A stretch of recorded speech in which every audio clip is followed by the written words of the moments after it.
लेते आइजो हरियो रुमाल मारो लेता आइजो। एक पत्नी अपने पति को कह रही है कि मेरे लिए इस प्रकार का रुमाल लेके आना, लेकिन चूंकि पत्नी अपने पति का नाम नहीं ले सकती इसलिए बार बार बोलती है कि भाई सारा बीरा रुमाल मारा लेता आइजो। भाई सारा बीरा मतलब है मेरे ननद के भाई तुम मेरे लिए रुमाल लेके आना। ये दो चीजें दिखाती है, एक तो ये कि वो पति का नाम नहीं लेती है, दूसरा ये कि वो ननद को भी बहुत ज्यादा मानती है। आज जब ये कहीं ना कहीं कम मांगने वाला हुआ है तो हमें पुराने गीत पुनः सुन लेने चाहिए कि उनके अंदर वो भाई सारा बीरा ही करे।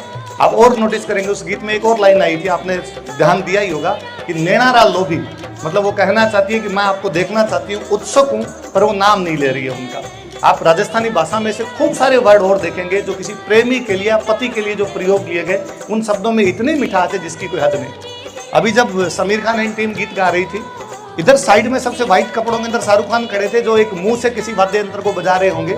आपने ध्यान ही दिया होगा, वो वाद्य यंत्र मोरचंग है, जो सबसे सुंदर वाद्य यंत्र है, सबसे छोटा वाद्य यंत्र है, जो लोहे का बना होता है, होठों के बीच में रखकर बजाया जाता है। सतारा और सारंगी के साथ में बेसिकली उसे हम बजाते हैं, जिसे जूझ हार्प कहा जाता है। मैं कई बार सोचता हूँ कितना सुंदर वाद्य यंत्र हमारे उन लोगों ने बनाया जिनके आसपास में ज़्यादा जनसंख्या भी नहीं थी, पर उन्होंने सोचा होगा कि इन धोरों के बीच में जो सन्नाटा चीरता होगा तो उस सन्नाटे को दूर करने के लिए कुछ तो ऐसा हो जिसकी आवाज़ से कुछ स्वर लहरियाँ निकले और उस सन्नाटे को दूर किया जा सके।